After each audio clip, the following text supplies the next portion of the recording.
Assalamualaikum. Hai.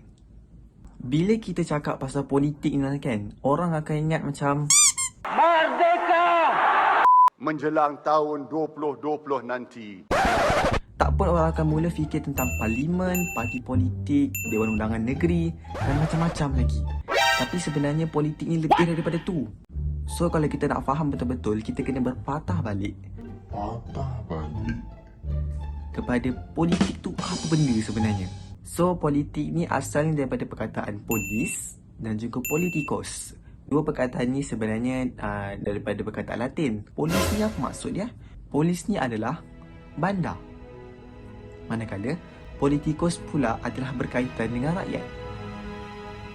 Tapi apa kaitannya aktiviti sosial ataupun tindakan manusia dalam 3 perkara?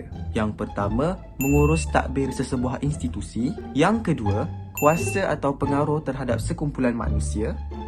Dan yang ketiga, corak pemikiran manusia terhadap etika dalam perhubungan antara manusia.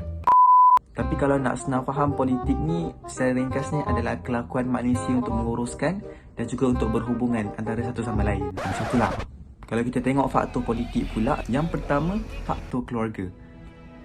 So, kenapa keluarga ni menjadi faktor juga? Sebab keluarga ni merupakan bulatan masyarakat yang paling dekat dengan kita lah. So, mereka adalah yang mempengaruhi cara fikiran kita, cara kita bertindak dan juga daripada kecil, kita sama-sama dengan diorang. Yang kedua adalah kumpulan sosial. So, kumpulan sosial ni kita merujuk kepada persekitaran sosial kita. Contohnya macam kita duduk dalam komuniti yang kuat agama dia, kita duduk dalam komuniti yang liberal, kita duduk dalam komuniti yang konservatif.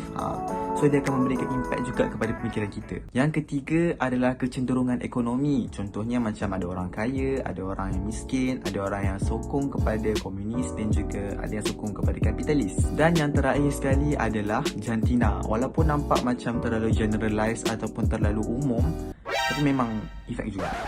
Betul, serius. So kalau kita tengok politik ni ada 2 benda. Yang pertama adalah ideologi, yang kedua adalah sistem pemerintahan. Kalau ideologi contohnya macam liberalism, konservatism, progressivism, socialism, capitalism, kita akan bincang satu-satu. Kemudian kalau kita tengok kepada sistem pemerintahan pula, sistem pemerintahan contohnya monarki, oligarki, demokrasi, aristokrasi dan sebagainya. Jadi insyaAllah dalam video-video lain kita akan bincangkan lebih lanjut tentang perkara-perkara tu. Cukuplah pada hari ini. Takut banyak sangat nanti. Jadi sekian. Assalamualaikum warahmatullahi wabarakatuh.